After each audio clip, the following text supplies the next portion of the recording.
출애굽기 28장 36절로 42절까지 제가 봉독을 하겠습니다. 너는 또 순금으로 배를 만들어 도장을 새기는 법으로 그 위에 새기되 여호와께 성결이라 하고 그 배를 청색끈으로 간 위에 매되 곧 갓 전면에 있게 하라. 이 배를 아론의 이마에 두어 그가 이스라엘의 자손이 거룩하게 드리는 성물과 관련된 제책을 담당하게 하라. 그 배가 아론의 이마에 늘 있으므로 그 성물을 여호와께서 받으시게 되리라. 너는 가는 배실로 반포 속옷을 짜고 가는 배실로 관을 만들고 띠를 수놓아 만들지니라. 너는 아론의 아들들을 위하여 속옷을 만들며 그들을 위하여 띠를 만들며 그들을 위하여 관을 만들어 영화롭고 아름답게 하되 너는 그것들로 내 형 아론과 그와 함께한 그의 아들들에게 입히고 그들에게 기름을 부어 위임하고 거룩하게 하여 그들의 제사장 직분을 내게 행하게 할지며 또 그들을 위하여 배로 속바지를 만들어 허리에서부터 두 넓적다리까지 이르게 하여 하체를 가리게 하라. 아론과 그의 아들들이 회막에 들어갈 때에 제단에 가까이 하여 거룩한 곳에서 섬길 때에 그들을 입어야 죄를 짊어진 채 죽지 아니하리니 그와 그의 후손이 영원히 지킬 규례니라. 아멘.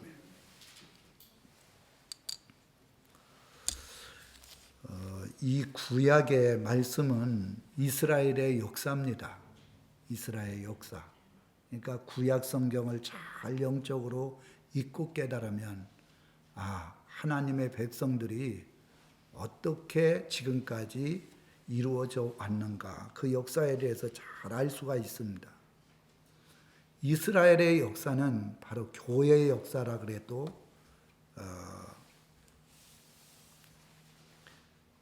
틀린 말이 아닙니다. 교회의 역사예요.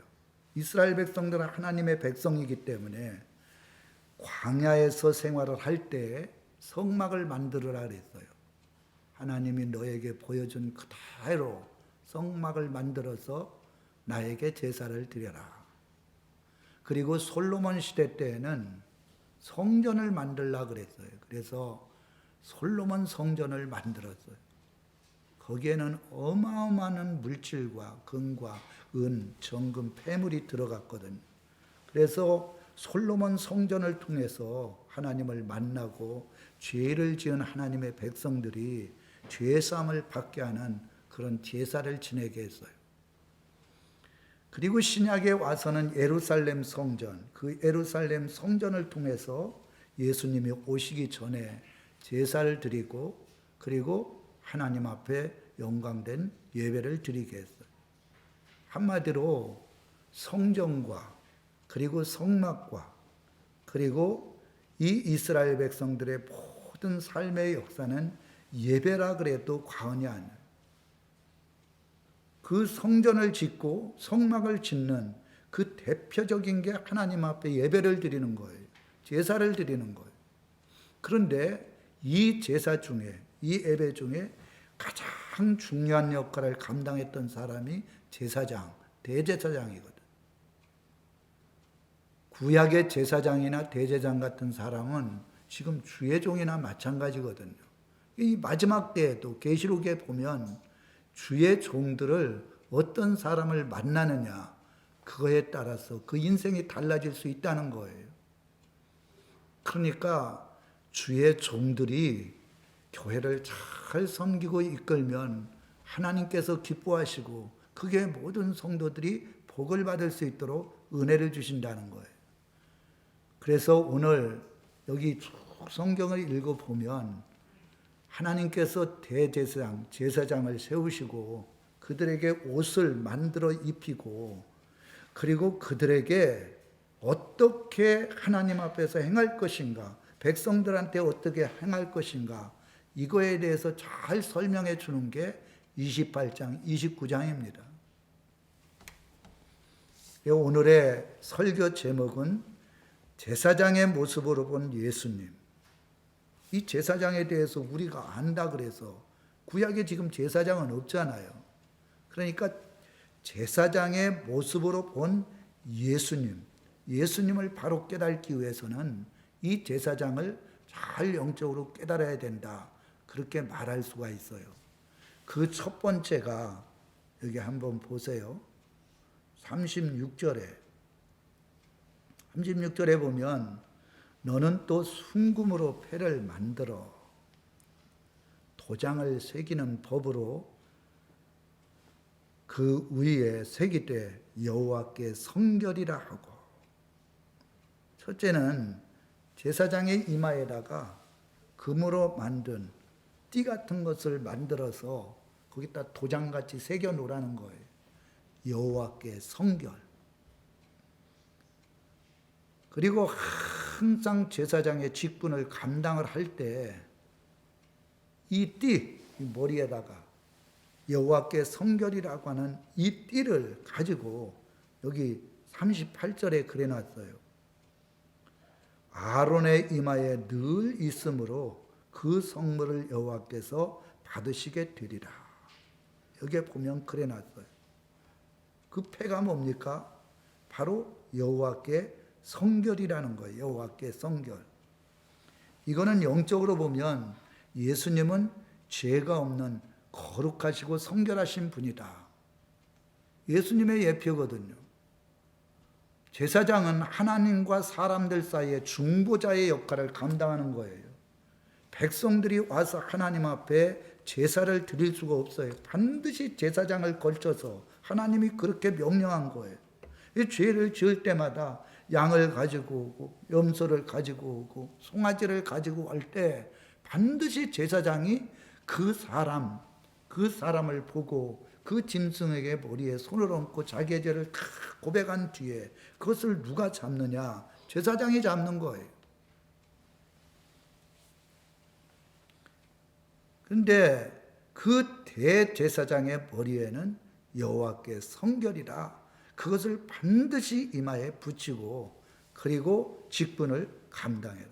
이렇게 말씀해 주고 있어요. 우리 여기 한번 보세요. 이 성결이라는 뜻은 구별된, 첫째는 구별된, 두 번째로는 신령한, 세 번째로는 성별된 이런 뜻을 가지고 있어요.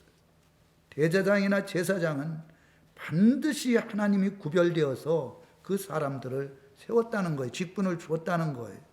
하나님이 세웠으니까 그들은 신령한 자가 돼야 된다는 거예요. 그리고 성결된 자가 돼야 된다는 거예요. 마치 예수님께서 죄가 없는 모습으로 대제사장의 사명을 잘 감당했잖아요. 여러분, 성경에 보면 베드로전서 2장 9절에 보면 왕 같은 제사장이라 그랬어요. 누구를? 예수 그리스도를 믿어서 죄사함을 받은 사람은 왕 같은 제사장이래요. 그래서 우리는 이마에다가 여호와께 성결이라고 하는 이 금띠를 메고는 있지 않지만은 반드시 우리 가슴 속에 새겨야 되는 것은 하나님께서 우리를 왕 같은 제사장으로 하나님께서 우리를 지명해서 은혜를 베풀어 주었어요. 제사장은요, 죄를 지으면 제사 지내다가 그 자리에서 심판받아 죽어요. 절대 죄를 가지고 제사장의 직분을 감당할 수 없어요. 대제사장은 1년에 한 차례씩 지성소에 들어가는데 만약에 자기가 죄가 있는데도 죄를 회개하지 아니하고 죄 문제를 해결하지 아니하고 그 지성소에 들어가면 거기서 죽고 나오지 못해요. 그래서 지성소 앞에는 큰 이 쇠 막대기가 있어요. 이 제사장이 들어간 지 오래가 됐는데 나오지 않으면 하나님 앞에 심판받아서 죽었는 모양이다. 이래가지고 긴 쇠 막대기를 가지고 그 제사장을 끌어내갖고 그리고는 한마디로 말해서 장사를 지어주는 거예요. 성경에 홈리와 비느가스가 있는데 그는 제사장이었어요. 엘리 대제사장의 두 아들이 홈리와 비나스거든요. 그런데 하나님 앞에 죄를 져갖고 하나님이 진노를 했어요. 그들이 전쟁터에 나가서 하루 일시에 죽고 그 아버지는 그것에 충격을 받아서 의자에 앉아 있다가 죽었거든요. 하나님 앞에 제사장들이 범죄를 하고 하나님 앞에 회개를 하지 않으면 하나님께서 그들에게 여러 차례 아버지를 통해서도 말씀을 했어요. 그렇게 하면 안 된다. 그러면 하나님이 진노하시고 심판한다. 그런데도 불구하고 그들이 회개를 하지 않으니까 하나님께서 결국은 심판을 하시고 그 엘리 대장의 그 가정에서 다시는 제사장이 나오지 못하도록 그 가정 자체를 멸망을 시킨 거예요. 여러분, 예수님은 이 땅에 오셨을 때 성령으로 잉태됐거든요. 예수님이 33년 동안에 그 삶을 살아가시면서 그분은 한 번도 죄를 짓지 않았어요. 왜? 죄 자체가 없어요. 성령으로 잉태됐기 때문에 생각과 마음과 영혼이 죄가 없어요. 죄가 없는 사람은 아무리 죄악된 것을 봐도 그 죄악이 그 사람에게 미혹을 하거나 그 사람이 죄악된 행동을 하지 않는 거예요. 그래서 예수님이 말하는 것은 다 거룩한 것이고 예수님께서 행하는 모든 것들은 하나님이 기뻐하시는 거예요. 제가요 유튜버 같은 걸 보잖아요. 그러면 거기에 목사님들이 설교를 할 때 보면 온갖 쌍욕을 하는 분들이 있어요. 저는 딱 쌍욕을 하면 그런데 그 유튜브 구독자 수가 엄청나더라. 거기에 또 아멘도 하고 있는 성도님들이 계셔요. 여러분, 목회자는 한마디로 제사장과 같은 사람이에요. 하나님은 거룩한 분이에요. 여호와께 성결이라는 것은 너의 생각도, 너의 영혼도, 너의 말하는 것도, 너의 행동도 거룩해야 된다는 거예요. 거룩한 사람이 쌍욕을 합니까? 세상 사람들도 그렇게 욕을 안 해요. 그리고 온갖 잡소리를 다 하는 거예요. 막 농담도 하고 웃기고. 제사장들은, 주의 종들은 그런 얘기하는 사람이 아니에요. 오직 하나님 앞에 감동을 받아서 하나님의 말씀을 온전하게 전달해주는 그런 하나님의 종들이거든요. 마치 자기가 하나님인 것처럼 사람들을 정죄하고 비판하고 그리고 입술로 나오지 말아야 될 이야기들, 이런 말들을 하는 경우가 있거든요. 이런 것들은 정말 잘못된 거예요. 그리고 주의 종들이 좌파에 속하 있고 우파에 속하 있고, 우리는 예수파지 좌파 우파가 아니에요. 하나님 앞에 기도해서 하나님이 말씀하시면 그 말씀한 것이 선한 것이고 은혜스러운 것이고 그 말씀 앞에 순종하는 자가 돼야 되거든. 할렐루야. 여러분들도 마찬가지예요. 여러분들이 왕 같은 제사장이 예수 안에서 됐잖아요. 그러면 우리들은 변화된 삶을 살아야 돼요. 이전에는 내 맘대로 내 뜻대로 더러운 삶을 살고 거짓된 삶을 살았다면 이제는 하나님의 자녀가 되고 성령으로 거듭난 백성이면 로마서 12장 2절에 이렇게 말씀을 했어요. 뭐라고 말씀을 했느냐? 너희는 이 세대를 본받지 말아라. 절대 세상 사람들이 살아가는 그런 생각, 목적을 가지고 살아가지 말라는 거예요. 성령으로 마음으로 변화를 받아 하나님이 선하시고 기뻐하시고 온전하신 뜻이 뭔지, 왜 너를 불러서 하나님의 자녀로 삼아주셨는지, 왜 이 땅에 하나님께서 왕같은 제사장으로 우리를 세워줬는지 그것을 잘 깨달아서 사람들에게 빛과 소금의 역할을 잘 감당하라는 거예요. 할렐루야. 그런데 교회 안에서 사람들이 다투고 싸우고 욕하고 그리고 입술로 하지 말아야 될 이야기 하는 것, 이거는 하나님이 기뻐하는 이야기가 아니에요. 마태복음 10장에 보면 이래 놨어요. 주의 종들을 영접하지도 아니하고 주의 종의 말을 듣지도 않는 사람, 그런 사람 집에는 들어갔다가도 발에 먼지를 털고 나오라는 거예요. 더 이상 그런 사람들은 은혜를 받을 마음이 되지 않는다는 거예요. 이 얘기는 무슨 얘기냐? 예배 시간만 되면 졸고 헛단 생각하는 사람들, 하나님 앞에 이미 심판을 받은 사람이에요. 이런 사람들을 하나님이 심판하는데 소돔과 고모라 성보다도 더 큰 심판을 받겠다. 소돔과 고모라 성의 사람들은 한마디로 동성연애를 한 사람의 남자가 남자를, 여자가 여자를 이래가지고 하나님께서 하늘에서 보시고 그 죄가 하나님 앞에 상달이 된 거예요. 인간들이 지은 최악의 죄가 뭐냐? 남자가 남자를 결혼을 해서 온갖 육체의 쾌락을 위하여 남자가 남자를 섹스하고 여자가 이거는요 짐승도 안 하는 거예요. 노아 때도 마찬가지예요. 노아 때도 하나님의 백성들이 여자의 아름다움을 보고, 우리는 여자의 아름다움을 보고 결혼하는 게 아니에요. 진짜 믿음이 있느냐 없느냐. 믿음이 없는 사람들은 그러면 이렇게 얘기를 합니다. 뭐라고 얘기를 하느냐? 이 사람 예수 믿게 하면 되지. 예수 믿게 하는 게 자기의 마음과 뜻대로 됩니까? 하나님이 은혜 안 주면 안 되는 거예요. 아무리 이쁘고 공부를 많이 하고 돈이 있다 할지라도 믿음이 없는 사람은 절대 결혼을 하면 안 돼요. 그거는 하나님의 자녀가, 하나님의 백성이 여자의 아름다움을 보고 결혼한 것, 이것을 보고 이 세상은 소망이 없다고 생각을 한 거예요. 정말 하나님 앞에 심판받을 일이거든요. 그래서 얼굴이라는 건요, 사람들이 다 살아보면 2, 3년 정도도 못 가요.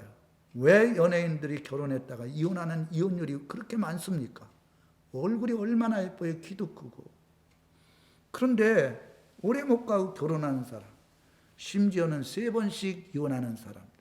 왜 그렇습니까? 서로가 그 마음이 아름답지 못하기 때문에 그래요. 비록 얼굴은 사람들이 봤을 때 아름답지 못해도 그 마음이 아름답고, 주님 안에서 아름다운 인격을 가진 사람은요, 그 사람과 살면 살수록 진짜 마음에 감동이 되고 은혜가 되고 사랑스러운 거예요. 그래서 결혼할 사람들은 정말 하나님 앞에 기도를 해야 돼요. 결혼을 위해서. 왜? 이거는 내 인생의 삶에 굉장히 중요한 부분이에요. 인생에 있어서 가장 중요한 게 어떤 사람을 만나느냐, 이게 중요한 거예요. 그 중에서 가장 오랫동안 많이 볼 사람이 자기의 부인인 거예요. 믿음 있는 사람을 만날 때 자기의 믿음 없는 것들이 믿음 있게 돼 있는 거예요. 그러니까 여기에서 말씀하시는 게 여호와께 성결이다. 우리는 하나님의 자녀로 구별된 사람이다. 하나님께서 나에게 하나님의 자녀로서 귀한 직분을 준 신령한 사람이다. 이제는 내가 살아가는 삶이 이 세상을 본받지 아니하고 세상에 믿지 않는 사람들이 살아가는 방향으로 살아가지 아니하고 하나님이 기뻐하는 성결된 삶을 살아가는 게 하나님께서 나를 왕같은 제사장으로 세우신 목적이다. 그리고 구약의 대제사장과 제사장들은 바로 예수 그리스도의 예표나 마찬가지예요. 예수님이 거룩하게 살았던 것처럼 진짜 예수님께서 말하는 거나 생각하는 거나 행동하는 것들이 하나님 앞에 죄를 짓지 않냐고 하나님의 기쁨이 됐던 것처럼 우리 믿음의 성도들도, 영적인 왕 같은 제사장인 성도들도 그렇게 살아야 된다는 걸 말해주고 있어요. 두 번째로는 여기 한번 보세요. 뭘 봅니까? 41절에 보세요. 너는 그것들로 내 형 아론과 그와 함께한 그의 아들들에게 입히고 그들에게 기름을 부어 위임하고, 기름을 부어서 위임했다는 거예요. 이거는 예수님께서 성령으로 충만하게 성령을 받으시고 그리고선 공생애를 시작한 거예요. 왕 같은 제사장이 되기 위해서는 반드시 기름 부음을 받아야 된다는 거예요. 여기 기름을 부어, 이 뜻은 기름을 바르다, 성별하다, 기름을 칠하다 이런 뜻을 가지고 있어요. 기름을 자기가 발라서 체험을 해야 돼. 그래야만이 성별한 사람이 될 수가 있어요. 기름으로 머리부터 발끝까지 다 칠한다는 것은 바로 하나님의 거룩한 은혜로 충만해야 된다는 거예요. 이 기름이라는 뜻이 요한일서 2장 20절에 보면 성령을 의미하는 거예요. 성령을. 성령. 예수님은 30세 때 공생의 시작을 할 때 성령을 먼저 받으셨어요. 요단강의 세례를 받을 때 성령이 비둘기같이 임했다 그랬어요. 그리고 아까 이사야서 61장 1절에 보면 뭐라고 말씀을 했습니까? 성령, 이 성령이 예수님에게 임하고 성령의 기름 부으시 임함으로 그가 가난한 자들에게 복음을 증거했다 그랬어요. 사도행전 10장 38절에 보면 뭐라고 말씀을 했느냐? 하나님이 낫사렛 예수에게 성령을 기름 붓듯 하셨대요. 여기에 기름은 성령의 기름 부음을 이야기하는 거예요. 반드시 대제사장과 제사장에는 성령의 기름을 부어야 그 직분을 감당할 수 있다는 거예요. 구약의 직분자 중에 세 직분자가 기름을 부어서 세웠어요. 이스라엘 왕이 참으로 사람들이 뽑던지 하나님께서 그 사람을 임명해서 왕의 직분을 받을 때 반드시 선지자를 통해서 성령의 기름을 부어준 거예요. 기름을 부어줬어요. 하나님의 거룩한 백성을 다스릴 지도자는 반드시 하나님의 기름 부음을 받아야 그 직분을 감당할 수 있다는 거예요. 두 번째로는 선지자에게 성령의 기름을 받았어요. 기름을 부었어요. 선지자가 뭐 하는 사람입니까? 하나님의 말씀을 전하는 사람이잖아요. 성령의 기름을 발라야 하나님의 은혜가 임하고 하나님의 은혜가 임하야 하나님의 말씀을 바로 전할 수가 있어요. 그래서 선지자들에게 하나님께서 기름을 부어 세우라고 말씀을 했어요. 세 번째로는 제사장들에게 기름을 부어. 제사장이 뭐 하는 사람들입니까? 예배를 인도하는 사람이에요. 하나님과 사람 사이에 하나님 앞에 제사를 잘 드려 죄악의 문제를 해결하고 하나님과의 관계를 바르게 하는 직분이에요. 이거는 하나님께서 기름 부어 주시지 않으면, 은혜를 베풀어 주지 않으면 이 직분을 감당할 수가 없는 거예요. 그럼 생각해 보세요. 목회자는 제사장이고 선지자고 그리고 다스리는 지도자나 마찬가지예요. 예수님이 하나님이 낫사렛 예수에게 성령을 기름 붓듯 하셨듯이 주의 종들에게 성령을 기름 붓듯 그렇게 해주시고 직분을 감당을 해야 주의 종들이 하나님께서 기뻐하는 사역을 할 수가 있어요. 근데 지금 세상은 어떻습니까? 신학교를 만들어가지고 전부 공부 열심히 해서 히브리어 헬라어, 요새 히브리어 헬라어 중요하죠. 원어 성경이 잘 나와 있어갖고요. 그거 그렇게 많이 안 해도 원어 성경 보면 다 영적으로 해석해놔요. 히브리어 헬라로 배우기 전에 성령을 먼저 받아야 돼. 예수님은 그래서 예루살렘에서 똑똑한 사람 뽑지 않았어요.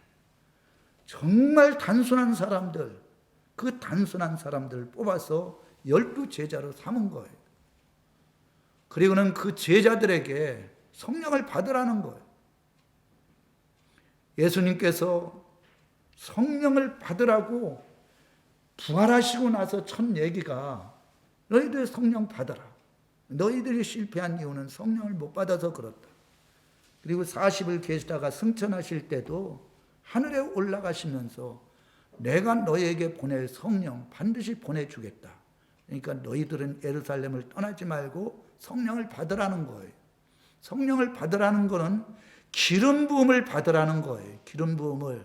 제가 아까도 얘기를 했죠. 성령을 못 받은 성도들 교회 안에 너무 많아요. 그러니까 신앙생활을 종교생활을 하는 거예요. 형식적으로 하는 거예요. 하나님 앞에 말씀을 듣더라도 그 말씀을 하나님의 말씀으로 간절하게 듣지 않아요. 그리고 육신이 행할 수 있는 능력이 안 되는 거예요. 성령을 받으면요. 주님의 살아계신 역사를 내가 체험을 했으니까 눈에 보이지 않지만 진짜 하나님을 믿는 거예요. 그리고 하나님의 나라, 우리 들어가 보지 않았어요. 하나님의 나라에 대해서 성경은 기록해 놨지만, 그런데 성령님께서 하나님의 나라를 보게 하고 믿게 하는, 그러니까 하나님의 나라가 반드시 있다고 믿는 거예요. 이 땅에 소망을 두지 아니하고 하나님의 나라에 소망을 두고 살아가는 거예요. 예수님은요, 공생애를 시작하시면서 성령을 받고 성령 안에서 40일 금식 기도를 했어요. 기도는 성령의 능력이 역사할 때만이 기도할 수 있어요. 40일 동안 아무것도 잡수지지 아니하고 금식 기도. 사람이요, 물을 마시면 40일 정도는 살 수 있어요. 그런데 물을 마시지 아니하고 음식도 먹지 않는 상태에서 40일을 산다는 건 불가능한 거예요.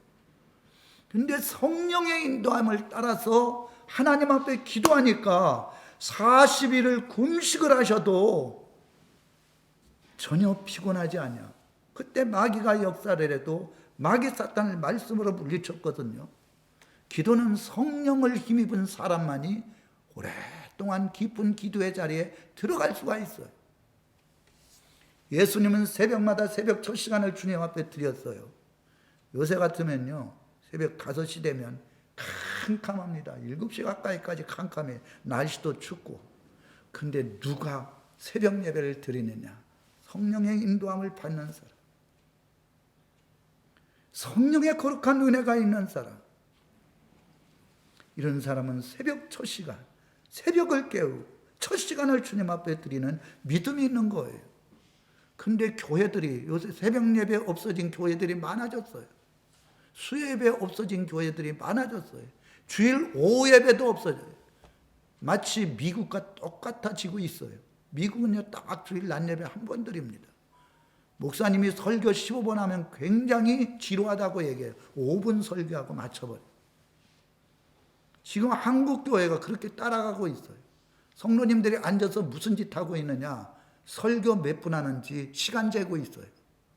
그리고는 설교 오래 하면 당회실에서 장로님들이 왜 설교를 이렇게 오래 하느냐? 왜 기도를 오래 하느냐? 참 기가 막힌 얘기예요. 그분들이 하나님입니까? 성령을 못 받으니까 육신적으로 너무 지루하고 힘든 거예요. 그리고는 집에 가서 유튜브 같은 거 얼마나 열심히 봅니까? 연속극 같은 거 지루한 줄 모르고 한 주 내내 그거 다음에 어떻게 될까? 이게 완전히 육신적인 사람이에요. 진짜 예수 믿는 사람들은, 영적인 사람들은 예배를 사모해야 되고 말씀을 가까이 해야 되고 하나님 앞에 늘 기도해서 주님의 음성을 듣고 순종해야 되거든요. 예수님은 성령을 받고 귀신을 쫓아냈어요. 성령 받으면 귀신이 꼼짝을 못해요. 성령을 받고 병든 자, 하나님의 능력이 함께 해주시니까 병든 자가 치료되고 귀신이 떠나가고 말한 대로 선포한 대로 되는 역사가 나타난 거예요. 근데 이 마지막 때 주의 종들이 능력이 없어. 병을 안 고치는 거예요. 귀신이 들어갔고 귀신 아브레기 짓을 하고 있는데도 기도를 해주지 않는 거예요. 권능이 없으니까, 능력이 없으니까. 귀신 들린 사람은 귀신을 쫓아줘야 돼. 아픈 사람은 아픈 사람을 치료해줘야 돼. 그리고 이 마지막 때는 이 계시록의 말씀을 통해서 성도들에게 마지막 때의 비밀을 가르쳐줘야 되거든. 기름 부음을 받지 않고 제자들이요 3년이 넘도록 예수님의 밑에서 온갖 꼴을 다 봤어요. 말씀을 듣고. 그런데 성령을 못 받으니까 예수님이 십자가에 달려 죽으셨어요. 다 도망갔어요. 그리고는 옛날에 직업으로 가버렸어요. 저는요 100% 확신하는 게 성령을 못 받은 분은 환난 다음에 다 도망갑니다. 666표 안 받으면 매매를 못하고, 그리고 적그리스도에 경배하지 않으면 죽인다 그러면, 여기서 과연 내가 죽으면서 참으로 사드락 메삭 아벳노 같이 우상 앞에 절을 하지 않을 사람, 이 사람들이 누굽니까? 성령을 받은 사람이에요. 이 사람들은 성령님께서 우리의 마음속에 힘을 주시고 우상 앞에 경배하지 않을 수 있도록 은혜를 주는 거예요. 그래서 성령을 받아야 된다는 거예요. 예수님께서 부활하시고 제자들 처음 만났을 때 가장 먼저 한 얘기가 성령 받으라는 거예요. 하나님 나라에 올라가시던 마지막 이 땅에서 사역이 내가 너희들에게 성령을 보내줄 테니까, 내 이름으로 보내줄 테니까 절대 예루살렘을 떠나지 말고 딴 일 하지 말고 성령 받아라 약속하신 그 성령을 받은 제자들 10일 동안 기도하고, 한번 여러분 10일 동안 오직 성령을 받겠다는 믿음을 가지고 기도해 보세요. 왜 성령을 안 받습니까? 누가복음 11장 13절에 보면 구하는 자에게 성령을 주시지 않겠느냐고 말씀을 했어요. 대제사장이나 제사장들은 반드시 기름을 부어야 제사장이 될 수가 있고 대제장이 될 수가 없어요. 만약에 기름 부음을 받지 않냐고 직분을 감다면 죽고 살지 못했어요. 지금 여러분들이 왕같은 제사장입니까? 기름 부음을 받지 않았는데 어떻게 왕같은 제사장입니까? 어떻게 대제장이 됩니까? 안 되는 거지. 성령을 받으니까 그때부터 제자들이 달라졌어요. 내가 사람을 기쁘게 하랴, 하나님을 기쁘게 하랴. 죽인다 그래도, 감옥에 쳐넣는다 그래도 그거 무서워하지 않았어요. 오직 하나님의 말씀대로 생명 내걸고 복음을 증거하기 시작했고, 생명 내걸고 매일같이 모이기 시작했고, 안질뱅이가 내가 금과 은은 내가 없지만은 나사렛 예수의 이름으로 일어나 걸으라고 했어요. 안질뱅이가 벌떡 일어났어요. 그리고 고넬료의 집에 가서 말씀을 증거할 때 이 성령의 불같은 은혜가 임하니까 말씀을 받는 사람들이 다 성령을 받고 방언도 하고 하나님을 찬미하기 시작했어요. 성령을 받지 못하면 하나님이 기뻐하는 신앙생활을 할 수가 없어요. 물질도 너무 아까워서 못 드려요. 자기 아들이나 자기가 필요한 거 사는 데는 아낌없이 그렇게 사지만 하나님 앞에 물질 드리는 거는 아까워서 못 드려요. 왜? 성령이 역사해 주지 않으면 물질도 물질답게 드리지 못하는 거예요. 그러니까 우리의 심령이 변화를 받고 선하시고 기뻐하시고 온전한 뜻이 뭔지, 제가 주일 헌금 지금 벌써 제가 16년 전부터 10,000원을 했어요. 주일 헌금, 주정 헌금. 근데 지금 16년 전이랑 지금이랑은 가치가 달라졌어요. 지금 10,000원 주면요, 식사도 한 끼도 제대로 못해요. 근데 하나님 앞에 주일날 10,000원도 못 내는 분도 많이 계셔요. 이제는 하나님 앞에 달라져야 된다. 그렇게 생각을 합니다. 물질도, 감사헌금도. 그러면 이런 얘기를 할 거예요. 지금 경제가 어려운데. 여러분, 경제가 어렵더라도 16년 전에 제 사례 맨 처음에 40만 원 받았어요. 교회 와서. 아예 받지를 않았어요. 그냥. 근데 하나님께서는 믿음으로 물질을 드릴 때마다 지금까지 16년 동안 하나님 풍성하게 채워줬어요. 과부가 자기가 가지고 있는 2렙돈이 전부였는데 그거 온전히 드릴 때 하나님께서 그것을 보시고 저 여인의 아름다운 헌신이 부자가 많은 물질 드리는 것보다도 더 기뻐하다 그랬어요. 그 얘기는 하나님이 칭찬하면 그 과부에게 그 2렙돈 드렸으니까 그 사람이 가난해서 쓸 수 없도록 하겠습니까? 아닙니다. 하나님이 그에게 더 큰 은혜를 줬을 거로 난 확신하고 있어요. 왜? 주님이 봤으니까. 하나님 살아계시잖아요.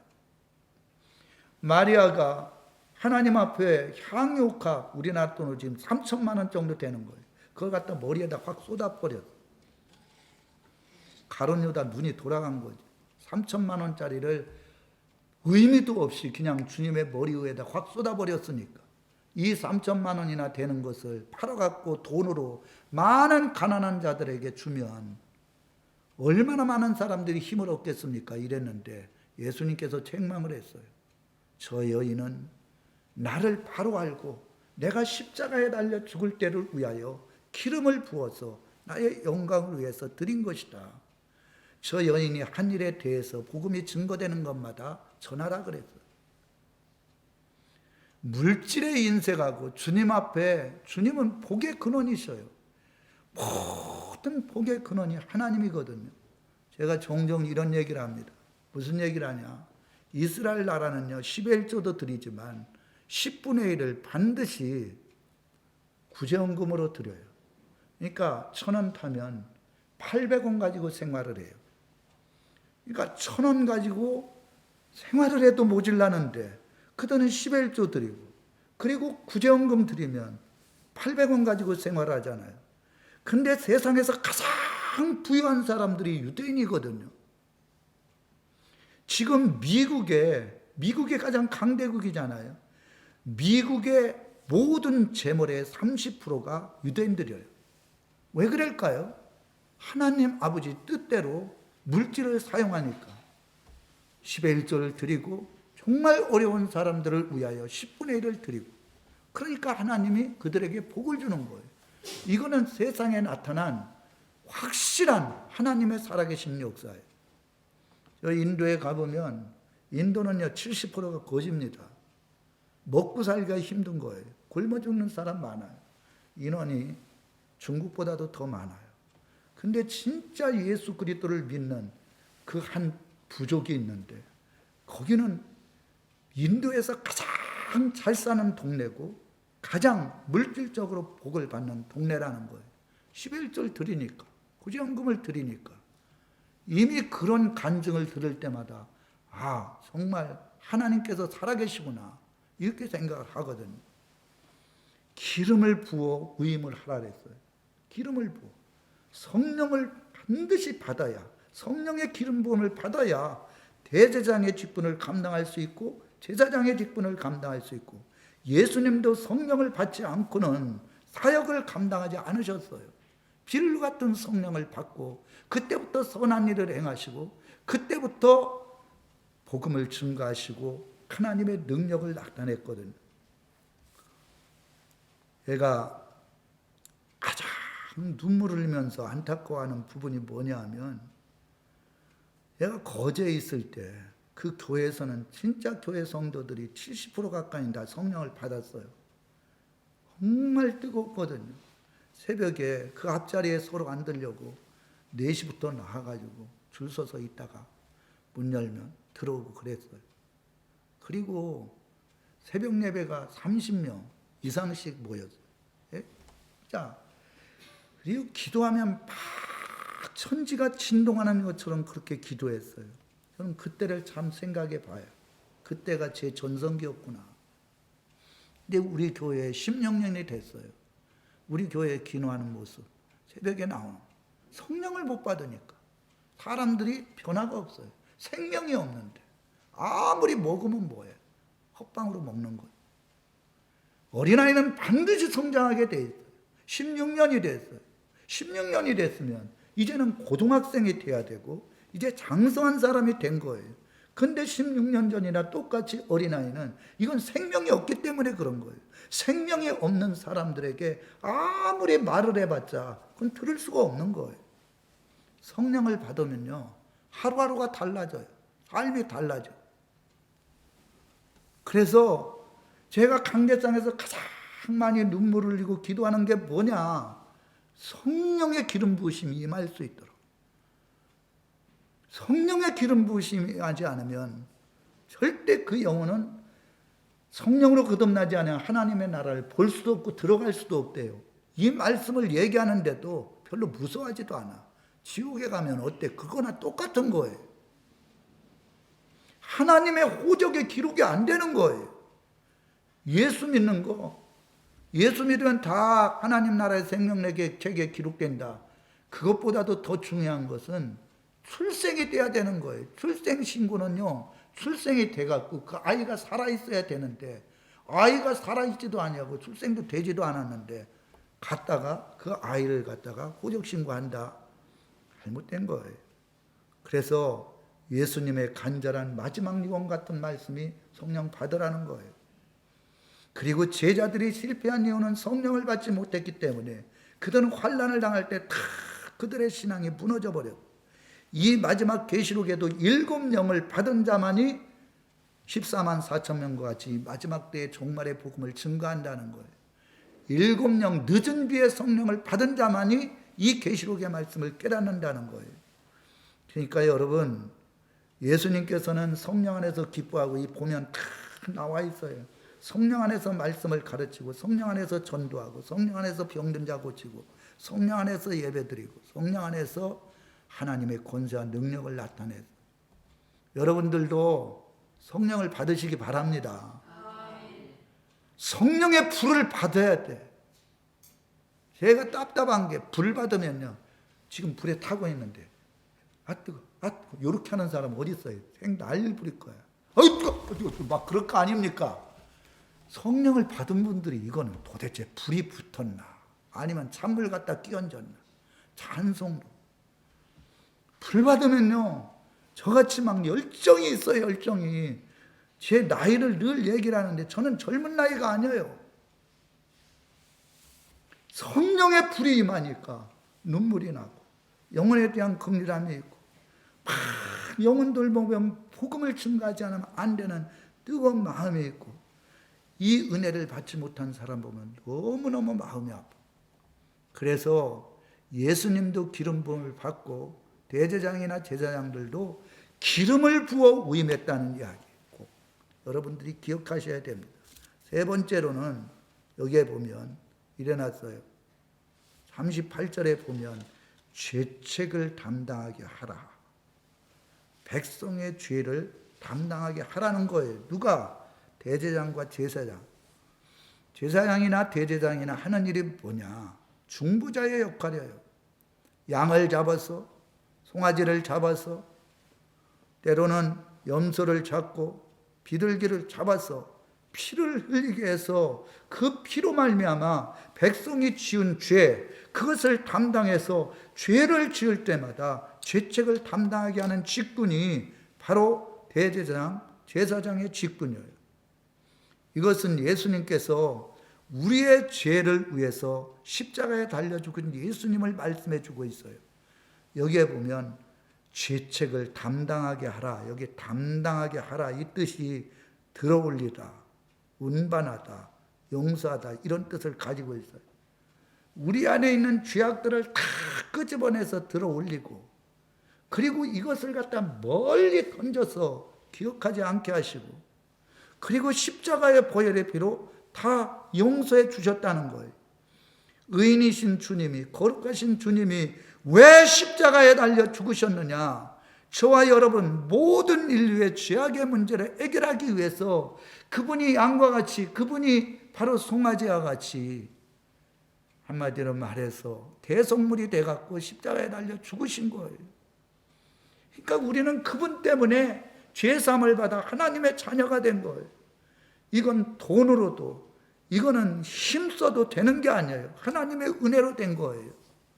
그러니까 우리가 죄를 지을 때마다 늘 주님의 보혈의 피를 의지해서 죄사함을 받기를 기도하면 이 더러워진 예복이 깨끗하게 빨게 됨으로 말미암아 생명나무에 나가며 하나님 나라에 들어갈 수 있는 은혜를 베풀어 준다는 거예요. 내 성도들이 회개를 하지 않아요. 첫째는 성령을 못 받은 거에 대해서 회개를 해야 돼. 하나님 앞에 예배를 오늘 드리지 않는 거에 대해서 회개해야 돼. 하나님의 말씀이 증거되는데 그 말씀 앞에 순종하지 않는 것, 이런 것들 다 하나님 앞에 회개를 해야 돼. 70번씩 7번이라도 용서해 준다 그랬거든요. 그것은 돈이 드는 게 아니에요. 우리 사람 같으면요, 사람이 은혜를 베풀어 준 게 너무 감사해가지고 그 앞에 몇 번만 나가면 찾아오지 말라. 귀찮아요. 귀찮아. 근데 주님께서는 70번씩 7번, 수백, 수천, 수만 번 나아가도 하나님은 그런 자를 기뻐하셔요. 그럴 때마다 죄를 사해 주셔요. 그 사람의 고통의 문제를 다 어루만져 주시고, 그리고 그 사람에게 용기와 힘을 주시고 문제를 해결해 주시는 분이 바로 예수님이에요. 할렐루야. 그래서 예수님 생각하면 우리 부모님과 예수님과 그건 비길 수가 없어요. 부모님은 우리 책임도 못 져주시고 그냥 돌아가시는 부모님들이 얼마나 많아요. 내가 물질이 없을 때 물질 하나 제대로 줍니까? 부모님도 가난한데. 주님께서는 물질이 없을 때 하나님 앞에 합하면 물부터 부어주셔요. 건강도 주시고 절대 떠나가지 않냐. 그리고 내가 허물 1000번 만번이라도 주님 앞에 나가면 그런 것들을 다 용서해 주시고 사해 주시는 분이 주님이에요. 그러니까 우리는 주님을 가까이 해야 돼요. 그런 분이 어디 있어요? 돈 한 푼 받습니까? 우리가 주님의 은혜에 감사해 갖고 선물 사다가 드립니까? 아닙니다. 하나님이 바라는 것은 눈물 흘리며 찬양하고 감사하고 예배드리는 것, 이거를 너무너무 기뻐하시고 그것으로 만족하시는 분이 예수님이셔요. 이제 제가 말씀을 맺겠습니다. 첫 번째로는 이 제사장들은 성결해야 된다는 거예요. 구별된 삶을 살아야 된다. 우리는 왕 같은 제사장이에요. 절대 입술에 사람들이 입에 담지 못할 욕 같은 거 하는 것, 그건 성별하고 거룩한 사람이 아니에요. 여러분들도 거룩하고 성결된 삶을 살아야 돼요. 두 번째는 성령의 기름 부으심. 반드시 예수님이 성령을 받았던 것처럼 구약의 대제사장과 제사장이 기름 부음을 받았던 것처럼 그 기름 부음을 받지 않고는 직분을 감당할 수 없고 직분을 임명했다 할지라도 하나님께서 심판받아 죽게 만든 거예요. 그러니까 이 직분을 감당하기 위해서 왕 같은 제사장의 그 거룩한 사명을 감당하기 위해서는 성령을 받아야 돼요. 마지막으로 이 대제사장의 직분은 죄책을 담당하는 거예요. 예수님이 십자가에 달려 죽으셨잖아요. 그래서 그 죄악의 문제를 다 해결해 줬기 때문에 그 주님 앞에 회개하고 주님의 복음을 알지 못하는 자들에게 증거하고, 이게 우리들에게 주신 사명입니다. 여러분들도 이 사명, 이 하나님의 뜻을 잘 깨달아서 예수님처럼 구약의 대제사장의 제사장처럼 거룩하게 믿음으로 승리하시기를 주님의 이름으로 축원합니다.